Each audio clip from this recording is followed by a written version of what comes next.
ফুটবলের রাজা Lionel Messi কিংবা পেলে ম্যারাডোনা হলেও স্কিলের রাজা একজনই, কোনো তর্ক ছাড়াই তিনি রাজা। নিঃসন্দেহে সেই ব্যক্তিটি নেইমার জুনিয়র।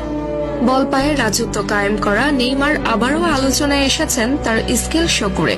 সান্তোসের হয়ে স্কিল শো করে আলোচনার কেন্দ্রবিন্দুতে পরিণত হয়েছেন নেইমার।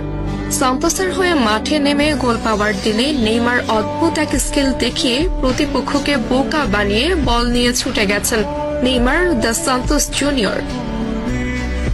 এমন নেইমারকে যেন ভক্তরা খুঁজছিল। goal.com-এর প্রকাশিত এক শর্ট ভিডিওতে দেখা যায় লং বল রিসিভ করে নেইমার লাফিয়ে উঠে প্রতিপক্ষের বাড়ানো বল নিজের বুকে নিয়ে গ্রাউন্ডে টাচ করিয়ে পায়ের কারুকাজে প্রতিপক্ষের প্লেয়ারের মাথার উপর দিয়ে বল ঘুরিয়ে নিয়ে আসেন নেইমার। তা দেখে অবাক বনে যান মাঠে উপস্থিতরত ব্যক্তিরা। একজন ফুটবলার কতটা পারদর্শী হলে অন টাইমে এমন